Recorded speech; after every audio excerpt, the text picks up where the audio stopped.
Now, I've been wanting to do a video, perhaps even a few videos. Just been putting it off, but I go ahead and put this out there. And then this is in regards to the upcoming election.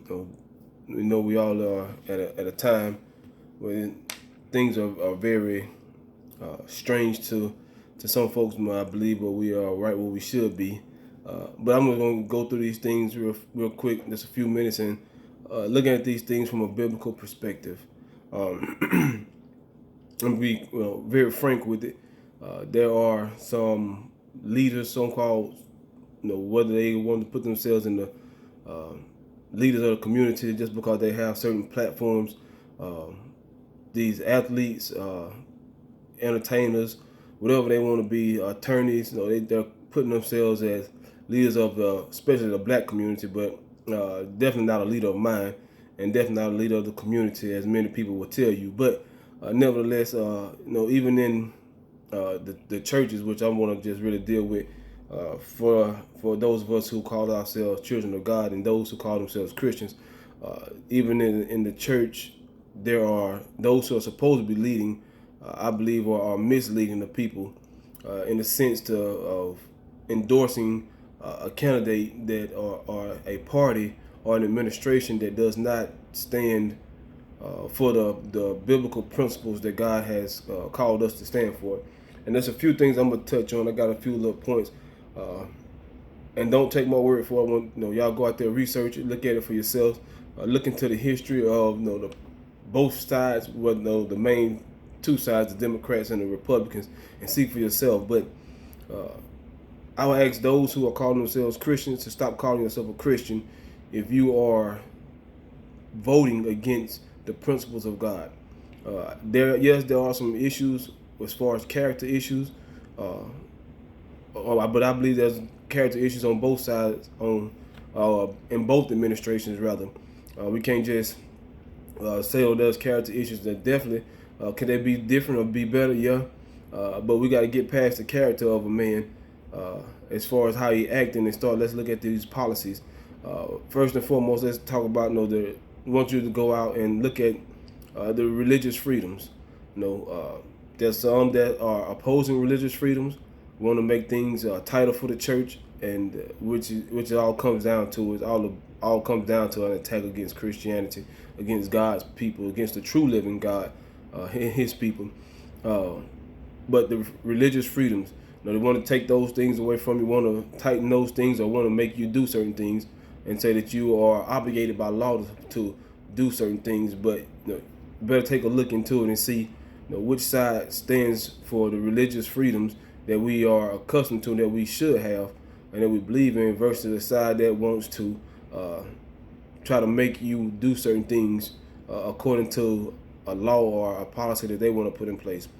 Let's look at abortion. Go look at the abortion, and then look and do some history on the abortion and abortion rate, and when these things were so-called approved and put into place, and see how have they helped the community.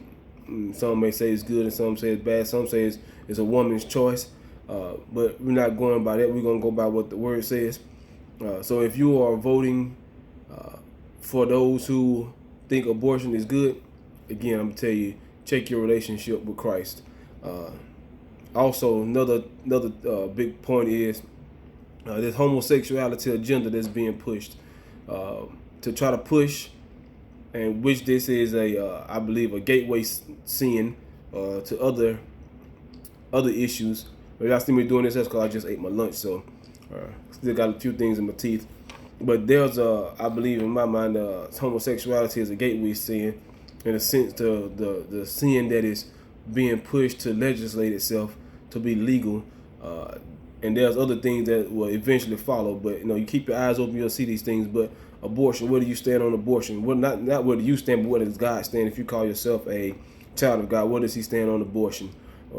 That they're trying to word it in a way that it's for the health of the women. That if this really for the health of the women, do some research and see really what's going on with that. And the homosexuality is actually what I was talking about. But look into it and see about the homosexuality and the agenda that's being pushed. Next little point I want y'all to go out and look at is the government control.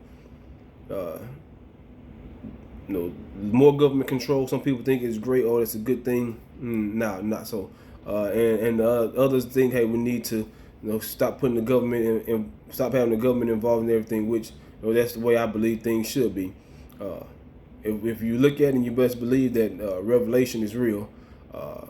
One world government and this new world order thing is real. So if you're voting for those things that are opposed or God stands against, then you stand against God. It's either you with them or you're against them. There's no in between. There's no straddling the fence. You're gonna either be lukewarm, or you're gonna be spewed out his mouth, or you're gonna be hot or cold. So if you decide to be spewed out, that's your choice. But you better be good for something. So you better be hot, or you better be cold. Better be something.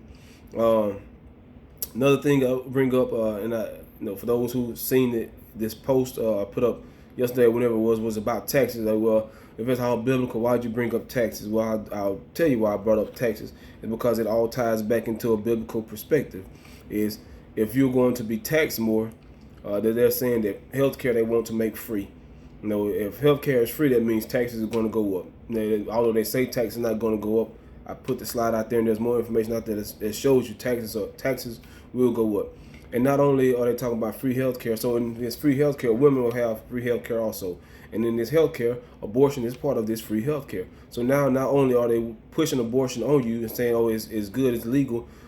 Not only do we want to make it legal, but we're going to make you pay for it. Those who do not stand for it, those who stand completely against it, you're going to pay for a woman to have an abortion. So you better look at it and wisen up. And you say, well, that has nothing to do with me. Well, better look at it again. And the last little few things I'm going to speak on is the media.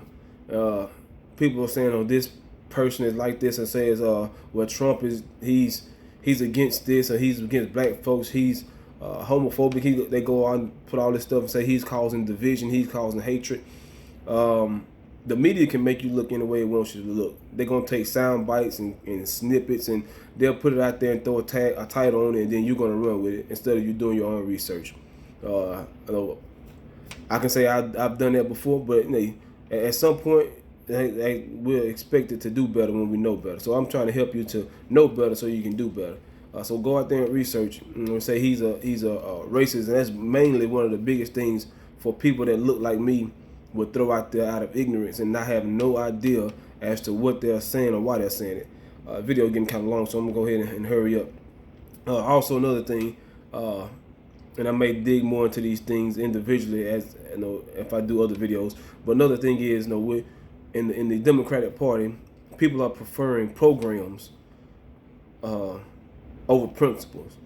And what I mean by that, let's just say, like, for welfare, welfare and the health care and all those things, they want to prefer those things over principles, which meaning they think that it's the government's job to take care of the people. Which, if the church was doing this job, the government wouldn't have that obligation or feel that they had an obligation to take care of people. God's word was to the church to take care of the people, the poor, the homeless, the widows. But we think, if we put the control in the government hand, the government is okay to do those things. So I just put these things out there for you all to chew on a little bit, take some time, look into these things. Don't just go out there voting ignorantly, voting blindly. And I'm going to say this, if you have some questions, some concerns about me, about where I stand, if you think that I'm not seeing things clearly, or I'm being blinded by some things, man, there's some people that have my phone number. You can text me, call me, hit me up. We got Facebook, got all these type of platforms. You have a way of reaching me if you really are concerned that there's something that I'm missing. So if you're concerned that I'm lost, or you're concerned that I got it wrong, or that I'm not seeing right, hey, if you call yourself a child of God and we're supposed to be on the same team, get in touch with me. We can have a discussion. We can put it out, and don't come with no opinions. Come with facts, because that's all I want is facts. And what the word tells us, the truth shall make you free. And the last thing before I go is consider the tactics that were being given, tactics that were taken from a Democratic side. Those who were once opposing each other have now teamed up. Think about it. Those who were once opposing each other, have now teamed up. Research your Bible and tell me if you find that in there or not. Until the next video, or until somebody calls or whatever. No, I'm done with it.